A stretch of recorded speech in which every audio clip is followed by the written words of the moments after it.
오늘 말씀의 제목은 가장 큰 계명이 무엇입니까? 라는 서기관의 질문에 대하여 예수님께서 가장 큰 계명은 이것이니라 말씀하신 내용이거든요.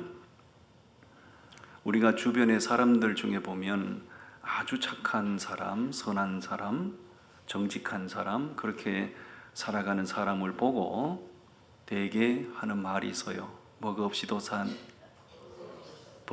살 사람, 이렇게 말하잖아요. 법 없이도 살 사람이란 말은 아무에게나 붙이지 않습니다. 선하고 정직하고 착하고 의롭고 그런 사람에게 붙여주는 거죠. 최고의 칭찬이라고 생각을 합니다. 법 없이도 살 사람이 좋은 사람이잖아요. 법 없이 살 사람이면 좋은 사람이에요. 그렇다면 법 없이도 살아갈 세상이면 얼마나 좋을까요? 그렇죠? 법이 없어도 세상을 살아갈 수 있으면 그 세상은 거의 지상낙원 아닐까요? 근데 어느 나라에도 법이 없이 살 수 있는 나라는 없습니다. 왜 그럴까요? 사람들이 너도 나도 다 작고 큰 죄를 짓기 때문에 그래요. 사람은 아무리 착하게 살아도 그 사람 속에 죄성이라는 것이 남아 있어요.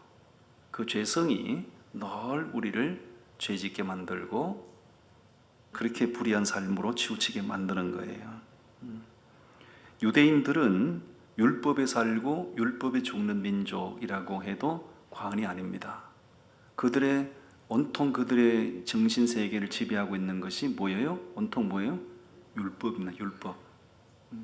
모든 삶의 기준이 율법이었고 율법으로 모든 사람을 판단하고 율법으로 함부로 사람을 정죄하고 그것이 유대인들의 일상이었어요. 그러니 그 당시 유대인들의 삶에 평안이 있었을까요? 평안이 없죠. 자유가 있었을까요? 자유가 없어요. 북한에서 내려온 사람들 출연해서 방송하는 걸 이렇게 들어보면 북한에는 평안이 없다고 그러잖아요. 왜냐하면 매일 친한 친구 간에도 늘 이렇게 감시하고 여차하면 당에 일러 바치고, 그러니까 친구도 믿지 못한다고 그러잖아요. 북한에서는 자유가 없는, 평안이 없는 거지요. 그러니까 한마디로 말해서 예수님 당시의 유대인들은 뭐의 종노릇하고 살았어요? 율법의 종노릇하고 사는 거예요. 얼마나 불쌍합니까? 비참한 거지요. 자, 오늘 본문 말씀 28절을 보겠습니다. 28절을 우리 다 같이 읽겠습니다. 시작. 서기관 중 한 사람이 그들의 변론하는 것을 듣고 예수께서 잘 대답하신 줄을 알고 나와 묻되 모든 계명 중에 첫째가 무엇이니까? 서기관 중에 한 사람이 예수님이 매사에 대답을 잘 하시는 모습을 보고 예수님 앞에 와서 예수님 제일 첫째 되는 계명이 뭡니까? 이렇게 물어요. 이거 진짜 몰라서 물은 거거든요. 첫째 되는 계명이 뭡니까? 율법을 이런저런 온갖 율법을 지키다 보니 자기들도 헷갈리는 겁니다. 이게 무슨 율법이 첫째 되는 계명인지 전혀 헷갈리는 거예요. 그 당시 유대인들은 613가지의 율법을 지키고 살아야 되거든요. 613가지 율법을 그 중에 하나라도 어기면 율법으로 정죄를 받는 거예요. 그 613가지 계명 중에서 무엇을 하라, 무엇을 해라 만 계명이 248개, 무엇을 하지 마라는 계명이 365개. 그러니까 뭘 하더라도 이게 율법에 저촉이 안 되나 늘 그런 기준으로 살아야 되는 거예요. 피곤한 거지요. 그래서 율법이 종노릇하고 산 거예요. 그렇게 많은 계명들을 지키다 보니 서기관 정도 되면 소위 말하면 성경에 능통한 사람이거든요. 그런데도 그렇게 많은 율법을 지키다 보니 헷갈리는 거죠. 이거 도대체 첫째 되는 계명이 도대체 뭐야? 자기도 헷갈리니까 예수님이 바리새인들하고 주고받는 모습을 보니 대답을 잘 하시거든요. 옳다구나, 저분한테 가서 물어봐야 되겠다. 그래서 예수님 앞에 와서 예수님 제일 첫째 되는 계명이 뭡니까? 이렇게 물어요. 여러분, 오늘 우리가 이 서기관이 질문하는 첫째 되는 계명이 무엇입니까? 라는 묻는 이 질문을 통해서 오늘 우리가 하나님 앞에 감사하고 하나님 앞에 행복해야 될 이유가 있어요. 그게 뭐냐면 율법으로부터 우리를 자유케 하셨어요. 아멘. 여러분 예를 들어 보세요. 오늘 아침에 일어나서 저녁에 잠자리에 눕는 그 순간까지 하는 일들이 많잖아요. 집에서 밥도 해야 되고 빨래도 해야 되고 일터에 나가서 일도 해야 되고 애도 키워야 되고 하루 일이 많다고. 그 일일이 하는 일 모든 조목조목 율법에 맞나 율법에 원하지는 않나 그렇게 일일이 다 따져가면서 하려면 그 삶이 어떻겠습니까? 피곤한 거죠. 무슨 자유가 있고 무슨 평안이 있겠어요. 우리도 그렇게 살아야 될 사람들인데 우린 그렇게 안 살아도 되는 거예요. 왜 그렇습니까? 누구 때문입니까? 예수님 때문에. 예수님께 오셔서 십자가에 못 박혀 죽으시면서 우리에게 하신 말씀이 내가 율법을 뭐하러 왔노라? 완성하러 왔노라. 십자가에 죽으심으로 율법을 완성하시고 율법에서 우리를 해방하시고 할렐루야. 너무너무 감사한 거예요. 이 말씀을 준비하면서 가만히 생각을 해보니 저도 목사인데 목사라고 해서 예외일 수는 없잖아요. 뭘 기도하고 말씀 준비하고 뭐하고 일일이 율법에 맞나 따져가면서 이렇게 목사 노릇 하려면 제명에 못 살 것 같아.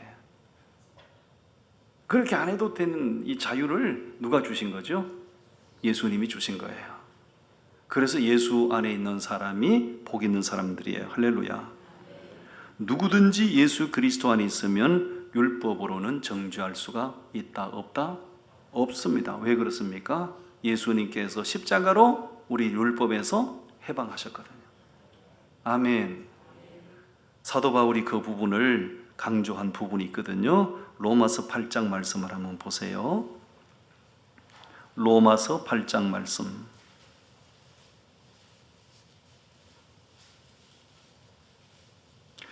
네, 로마서 8장 1절과 2절 말씀인데요. 우리 같이 읽어봅니다. 로마서 8장 1절 2절 말씀 시작.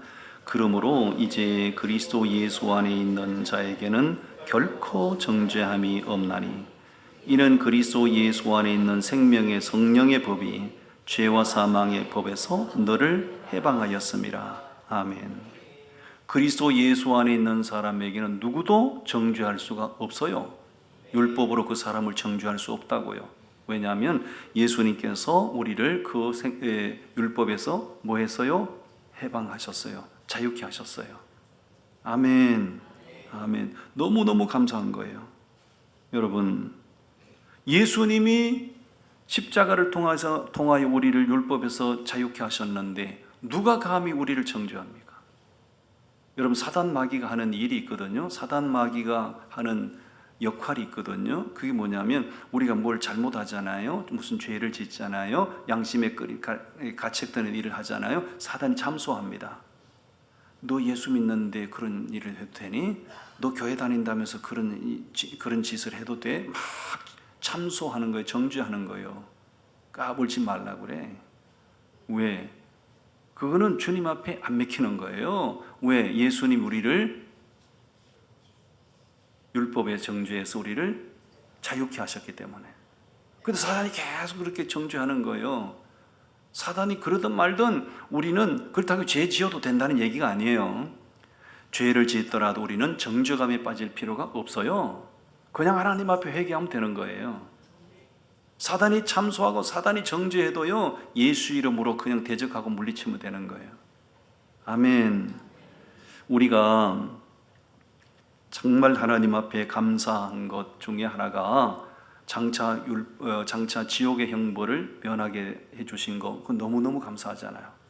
그거는 장차 우리가 누릴 복이죠. 지옥 형벌, 영원한 지옥 형벌을 면하게 해준 거.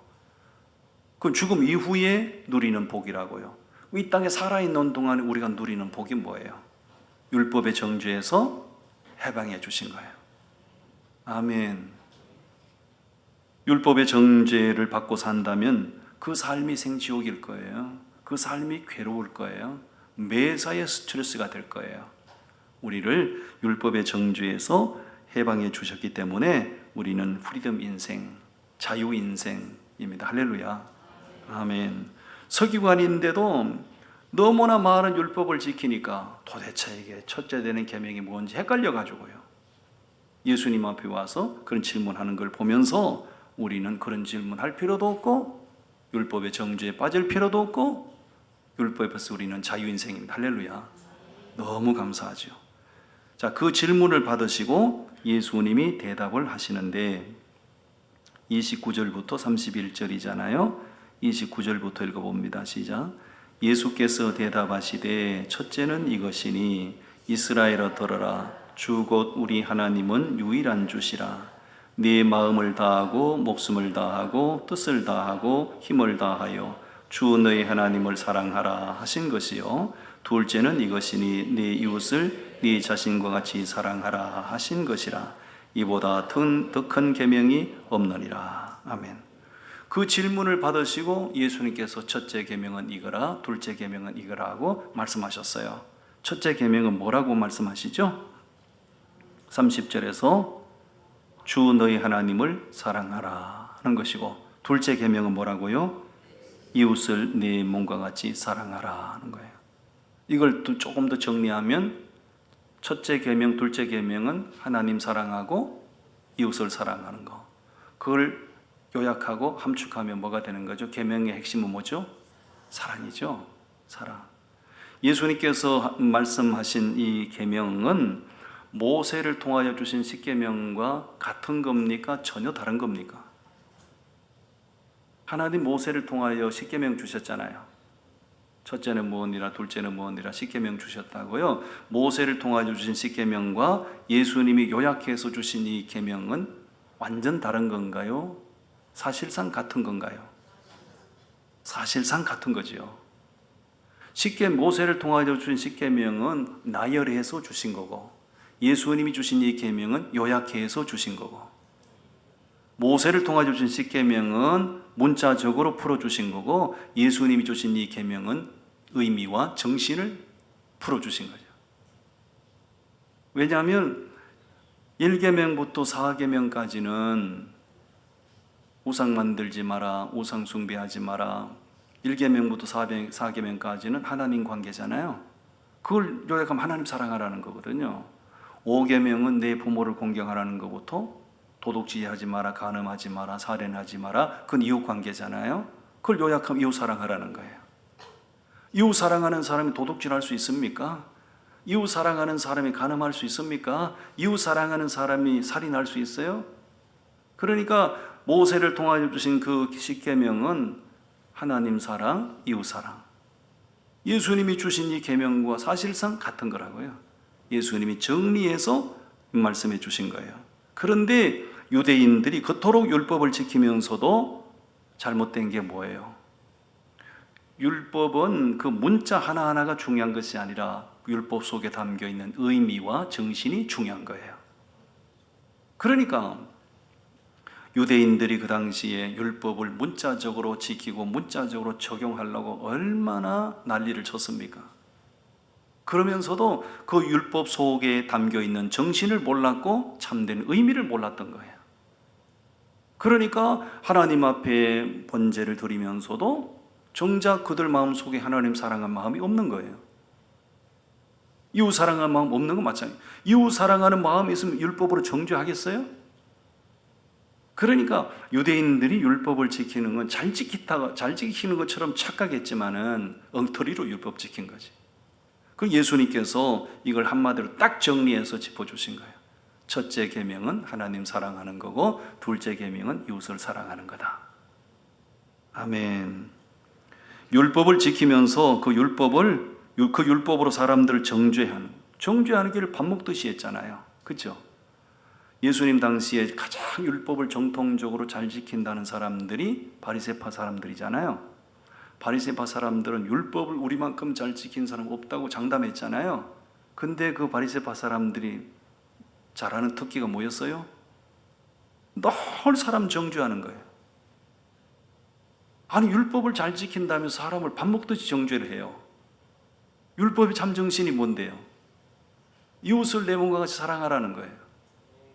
그러니까 그런 바리새인들의 행위를 보면 율법을 형식적으로 지켰다는 거고, 엉터리로 지켰다는 거고, 의미를 모르고 지켰다는 거죠.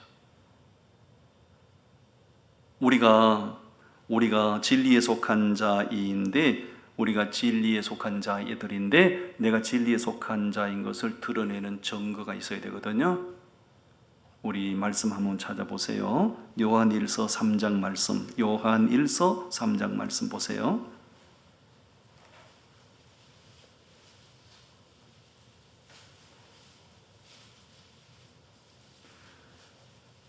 요한일서 3장 18절과 19절 말씀인데, 우리 같이 읽어봅니다. 18절 19절 시작.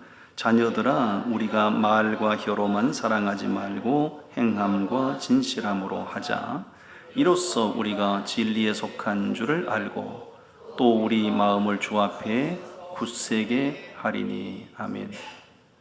자, 18절에 뭐라고 말씀하시죠? 뭘 하라는 거죠? 말과 혀로만 사랑하지 말고 어떻게 사랑하라고요?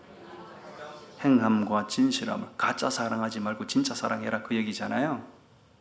말로만 사랑이 아니라 행실로 사랑해라, 그 얘기잖아요. 왜 그렇게 해야 됩니까? 그렇게 해야 된 이유가 뭐죠? 19절 말씀에 그렇게 함으로 우리가 어디에 속한 자예요? 진리에 속한 자예요. 그러니까 진리가 누굽니까? 예수님께서 말씀하셨어요. 내가 곧 길이요 진리요 생명이라. 예수님 당신이 진리라고요. 그러니까 내가 예수께 속한 사람이다, 내가 예수의 사람이라는 것은 백날 말로 떠들어도 그게 예수에 속한 사람이 아니고, 내가 진짜 삶으로 행동으로 이웃을 사랑하면 내가 예수께 속한 사람인 것을 증거하는 거예요. 오늘날 현대 교회 안에서도 걸핏하면 사람 정죄하고, 걸핏하면 사람 판단하고, 자기 기준에서 막 판단하고 정죄한 사람들이 있어요. 습관된 사람이 있어요. 왜 그런가? 자기 스스로 그런 사람은 자기 스스로 어디에 속한 사람이 아니란 걸 드러내는 거예요. 나는 진리에 속한 사람이 아니요 하는 것을 드러내는 거예요. 우리가 모든 형제를 사랑하고 말로 입술로 아니라 행실로 삶으로 진짜 사랑한다면 내가 누가 뭐라고 그래도 나는 어디에 속한 사람이죠? 진리에 속한 사람인 거예요. 아멘. 자, 본문으로 돌아가서 예수님 당시에 유대인들이 율법을 보통 잘 지킨 게 아니죠. 매사에 하나하나가 다 율법을 따라서 산다고 했어요. 근데 그 사람들이 율법을 잘 지킨 사람이 아닌 거죠. 속을 까뒤집어 보니까. 형식으로 지켰지 진짜 율법의 참 정신을 그들은 따르지 못했던 거예요. 오늘 우리 예수 믿는 사람들은 말이 필요 없어요. 말이 필요 없고, 내가 진짜 예수께 속한 사람이면 행실로 삶으로 이웃을 사랑하면 되는 겁니다. 아멘. D.L. 무디가 남긴 많은 명언들이 있는데요, 그 명언 중에 이런 말이 있어요. 가짜 사랑은 혀 끝에 있고, 가짜 사랑은 혀 끝에 있고 참 사랑은 손 끝에 있다고 그랬어요. 혀 끝에 있다는 얘기는 뭐예요? 말로 사랑하는 거는 쉽다는 거죠. 그건 가짜 사랑이라는 거예요. 손 끝에 있다는 얘기는 삶으로 행실로 말하는 거예요.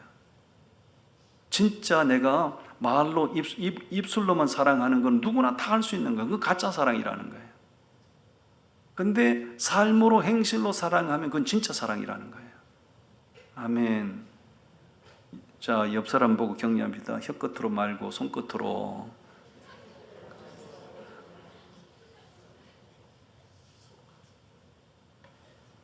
말로 사랑하는 거 누가 못해요? 말로 사랑하는 거는요, 누구나 다 할 수 있는 거예요. 백날 말로 사랑합니다 말하면 뭐합니까? 행실로, 삶으로 그렇게 사랑해야 그 사랑이 진짜 사랑인 거예요. 이런 말은 많이 들어보셨죠? 이런 말 많이 들어보셨죠? 불려지지 않는 노래는 노래가 아니다. 아무리 작사 작곡을 해, 아무리 멋지게 해놓으면 뭡니까? 그게 불려져야 노래가 되는 거예요. 똑같은 거예요. 똑같은 거예요. 백날 이 생각으로 내가 형제를 사랑해야지, 형제를 사랑해야지, 백날 머릿속으로 외치면 뭐합니까? 그건 사랑이 아닌 거예요. 삶으로, 행실로 그 사랑이 표현돼야 되는 거예요. 아멘. 그래서 유대인들이 우리는 율법 잘 지켜요 라고 큰 소리 쳤지만은 속을 뒤집어 보니까 율법을 가장 못 지킨 사람들이에요. 예수님 그걸 아시고 지금 우회적으로 그 책망하시는 거예요. 너 율법을 엉터리로 지킨 거야. 율법의 잠정신은 이런 거야 하고 말씀해 주신 거예요. 이해가 되십니까? 아멘. 자, 그렇게 예수님이 대답을 하시니 그 말씀을 듣고 서기관이 자기 입술로 고백을 해요. 32절부터 34절인데 우리 같이 읽어봅니다. 32절 시작. 서기관이 이르되 선생님이여 옳소이다. 하나님은 한 분이시요 그 외에 다른 이가 없다 하신 말씀이 참이니이다. 예수님 말씀을 듣고 서기관이 뭐라고 그래요? 선생님 당신이 참 옳습니다. 하나님은 한 분이시고 그 외에 다른 이가 없다 하신 말씀이 진짜입니다. 예수님 말씀을 그 사람은 믿음으로 받아들인 거예요. 자, 여기서 서기관은 그 당시에 대제사장이나 서기관이나 그죠? 그런 종교 지도자들, 같은 레벨의 종교 지도자들이었거든요. 앞에서 우리가 말씀을 우리가 묵상한 대로 보면 예수님이 무슨 말씀을 하실 때 대제사장 일반 서기관들이 예수님을 공격했죠. 귀신 들렸다, 미쳤다, 그죠? 예수님 막 공격하고 심지어는 예수님을 돌로 때려 죽이려고 그랬죠. 근데 이 사람은 같은 종교 지도자인데 이 사람은 다르죠. 예수님 하신 말씀을 진짜로 참으로 받아들인 거예요. 아멘. 그래서 이 사람이 말하고 행동하는 걸 보시고 예수님께서 놀라운 말씀을 하십니다. 34절 말씀을 읽어봅니다. 34절 시작. 예수께서 그가 지혜 있게 대답함을 보시고 이러시되 네가 하나님의 나라에서 멀지 않도다 하시니 그 후에 감히 묻는 자가 없더라. 그 사람을 보고 말하는 거예요. 네가 하나님의 나라에 멀지 않구나. 구원받을 수도 있겠는데 이 말씀하신 거예요. 그 구원받았다는 얘기가 아니에요. 네가 하나님의 나라에서 멀지 않구나. 좀에만 더하면 네가 구원도 받겠는데 이런 말씀하신 거예요. 다른 사람들하고 틀리잖아요. 다른 사람들은 예수님이 무슨 말씀하셔도 돌려쳐가지고 공격하고 대적하고 했잖아요. 이 사람은 예수님 말씀 믿음으로 받아들여요. 그걸 보고 이 사람은 틀린데 네 좀에만 더 하면 네 구원받겠는데 이 말씀하신 거예요. 그 좀에가 뭐예요? 예? 예수님 보시기에 그 2% 부족한 거 그게 뭐예요? 예수님을 향하여 선생님이여 옳소이다 이런 말에서 더 나아가서 당신은 그리스도시요 이렇게 고백했으면 네가 하나님의 나라에서 멀지 않다는 얘기 아니라 네가 하나님 나라의 주인공이구나 이렇게 말씀하신 거죠. 아멘. 2% 아쉽죠. 2%. 그런데 이 사람 나는 어쩌면 구원받았을지도 모르겠어요. 천국 가면 이 사람 만날지도 몰라요.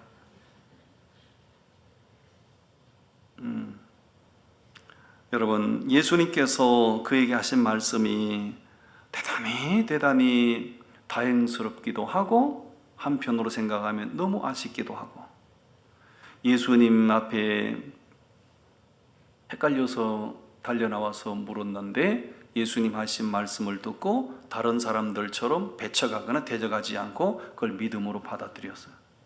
그러면서 예수님 당신 옳습니다. 당신 참 훌륭하시군요. 거기다가 당신은 진짜 하나님의 아들이 맞군요 라고 했으면 하나님의 나라에서 가깝다가 아니라 네가 하나님 나라의 복판에 들어왔구나 이렇게 말씀하실 텐데. 아멘. 이 사람은 지금까지는 잘못된 삶을 살아왔지만 이제부터는 그 주님 만나고 주님 말씀 들은 그날부터는 이 사람의 삶의 내용이 완전히 변했으리라고 저는 생각을 해요. 이 사람이 어떻게 변했는지에 대한 기록은 없지만 이 사람이 보여준 말과 행동이 그리고 예수님 하신 말씀을 유추해 볼 때 그 이후에 이 사람은 삶이 변했을 거라고 우리는 예상을 해보는 거예요. 이런 사람을 가리켜서 우리는 신학적으로 말하여 택함받은 사람이라고 말하는 거예요. 택함받은 사람과 택함받지 못한 사람은 하나님의 말씀을 대하는 태도가 완전히 다릅니다. 택함받지 못한 사람은 하나님의 말씀을 배척을 합니다. 택함받지 못한 사람, 거절을 한다고요. 택함받은 사람은 하나님의 말씀을 받아들여요. 무슨 얘기를 해야 아멘을 하실란가 모르겠네요. 제가 지금 피로감이 너무 많아가지고 지금 힘을 내서 설교하고 있거든요. 그럼 아멘을 해주면 어디 뭔 수질 일 있습니까? 예. 그렇죠. 택함받은 사람은 하나님의 말씀을 새겨 듣고요. 말씀을 받아들여요. 택함받지 못한 사람은 아무리 진리를 말해도 거절하고 배척하고 대적하는 거예요. 그래서 이 사람은 구원받았을 가능성이 있다는 택함받은 사람이에요. 여러분, 하나님의 나라가 택함받은 사람들의 것이고, 오늘 우리가 지금까지 우리 자신들의 과거를 쭉 예수 밖에 있을 때부터 지금까지 우리 각자의 삶을 되돌아보면, 처음에는 누군가가 내게 하나님의 말씀을 전해 주었을 때 거부감도 있었고 때로는 배척도 했지만, 결과적으로 우리가 그 말씀이 내게 들려줘서 믿음으로 받아들여서 하나님 앞에 나와서 예배자로 사는 거 아니에요? 이게 하나님의 택함 받았기 때문에 가능한 일이에요. 세상에서 가장 복 있는 사람이 누구인가? 하나님의 택하심을 받고 진리의 말씀이 믿어져서 주님을 나의 주님으로 고백하고 살아가는 사람, 그 사람이 제일 복 있는 사람이에요. 아무리 돈 많으면 뭐하고 세상 지위 명예가 높으면 뭐합니까? 택함받지 못한 사람이라면 다 쓰잘데없는 거예요. 우리 좌우에 서로 격려합시다. 내가 보니 당신은 택함받은 사람 같소이다. 아멘, 아멘. 저도 택함받은 사람이라서 너무너무 감사해요. 제가 지난 시간에도 물었잖아요. 누가 봐도 저를 보는 사람은 누가 보더라도 예수 안 믿을 사람 같잖아요. 예수를 잘 안 믿을 사람 같잖아요. 근데 결과적으로 믿잖아요. 믿고 살고 있잖아요. 저는 누가 나를 보고 당신 예수 믿지 마세요 해도 나는 믿음을 포기할 수 없어요. 왜? 하나님이 나를 택하셨고 하나님이 나를 부르셨고 믿어지게 하셨으니까. 어떻게 이것이 믿어졌는데 어떻게 내가 주님을 멀리할 수 있는가? 택도 없는 얘기입니다. 천하를 줘도 예수 믿는 것은 포기할 수 없는 거예요. 그게 행복이고 그게 최고입니다. 아멘. 기도하겠습니다. 하나님